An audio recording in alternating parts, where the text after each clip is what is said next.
மனு தாக்கல் செய்யப்பட்டு விசாரணைக்கு வந்தது. விசாரணைக்கு எடுத்துக்கொண்ட மாண்புமிகு உச்சநீதிமன்றம், குறிப்பாக மாண்புமிகு தலைமை நீதியரசர் இடி தன்னுடைய வரம்புகளை மீறி செயல்பட்டு கொண்டிருக்கிறது என்று அழுத்தமாக பதிவிட்டிருக்கிறார். அது மட்டுமல்ல, தமிழக அரசு இது போன்ற நடவடிக்கைகள் மாநில சுயாட்சிக்கு எதிரானவை என்பதை குறிப்பிட்டு ஒரு மனு தாக்கல் செய்திருந்தோம். இந்த நடவடிக்கைகள் எல்லாம் ஃபெடரலிசத்திற்கு எதிரானவை என்ற கருத்தினையும் மாண்புமிகு உச்சநீதிமன்றம் பதிவு செய்து இடியுடைய நடவடிக்கைகளுக்கு தடை விதித்திருக்கிறது.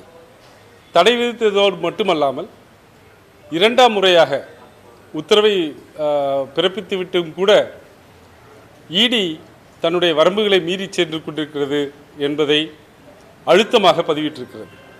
எனவே தமிழக அரசு இத்தனை நாள் சொல்லி வந்த இடியுடைய நடவடிக்கைகள் முறையற்றவை, மாநில சுயாட்சிக்கு எதிரானவை, அரசியல் காழ்ப்புணர்ச்சி கொண்டவை என்பதை உச்சநீதிமன்றம் ஏற்றுக்கொண்டு இன்றைக்கு அந்த நடவடிக்கைகளுக்கு தடை விதித்திருக்கிறது. ஆனால் இங்கே அரசு ஊழியர்கள் முறையற்ற வகையில் பணம் வைத்திருந்ததை, 50,000 ரூபாய், 1 லட்சம் ரூபாய் என்று வைத்திருந்ததை அரசியல் காழ்ப்புணர்ச்சி காரணமாக இடியுடைய தலைமை அலுவலகத்திற்கே சென்று 1000 கோடி ரூபாய் ஊழல் என்று ஏதோ அரசியல்வாதிகள் போல இடி அறிக்கைகளை கொடுத்திருப்பது உண்மையிலேயே சட்டத்திற்கு விரோதமானது. அதைத்தான் தமிழக அரசு சொல்லிக்கொண்டே வந்திருக்கிறது. திராவிட முன்னேற்ற கழகமும் அதை சொல்லிக்கொண்டே வந்திருக்கிறோம்.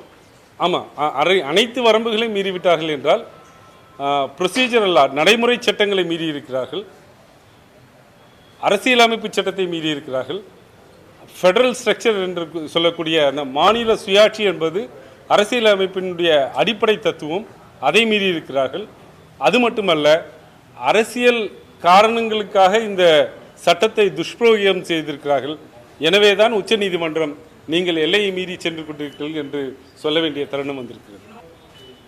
இது உண்மையிலேயே இந்திய முழுமைக்கமான ஒரு தீர்ப்பாக நாங்கள் பார்க்கிறோம். முதல் முறையாக உச்சநீதிமன்றம் நீங்கள் மாநில சுயாட்சிக்கு எதிராக நடக்கிறீர்கள் என்ற ஒரு கருத்தை முன்வைத்திருக்கிறார்கள். இது இந்திய முழுமைக்குமான எல்லா மாநிலங்களிலும், குறிப்பாக எதிர்க்கட்சி ஆட்சி செய்யும் அனைத்து மாநிலங்களுக்கும் இது பொருந்துமாக நாங்கள் கருதுகிறோம். தமிழகத்தில் அதிகமாக இடி நடவடிக்கைகள் இருக்கிறது என்றால், தமிழகத்தில் 2026 தேர்தல் வருகிறது. தேர்தலை ஒட்டியான சோதனைகள் என்பதை நாங்கள் சொல்லவில்லை, மக்கள் அறிவார்கள். ஆனால் மற்ற மாநிலங்களிலும் கூட இது நடந்து கொண்டே இருக்கிறது. வெஸ்ட் பெங்காலில் தேர்தல் வரப்போகுது என்றால் அங்கே நடவடிக்கைகள் பாயும். டெல்லியில் தேர்தலுக்கு ஒட்டி இது போன்ற நடவடிக்கைகள் இருந்தன. உச்சநீதிமன்றம் இப்போது இது உன்னிப்பாக கவனித்து அரசியல் ரீதியாக இடி செயல்படுகிறது என்பதை முதல் முறையாக கருத்தாக பதிவு செய்திருக்கிறார். எந்த மாநிலத்தில் பாஜக ஆட்சி செய்கிற மாநிலத்தில் அரசியல் தலைவர்கள் மீது அல்லது ஆளும் தரப்பில் இருப்பவர்கள் மீது இடி நடவடிக்கை தொடர்ந்து இருக்கிறது. அதற்கு மாறாக எதிர்க்கட்சியில் இருப்பவர்கள் மீது இடி நடவடிக்கை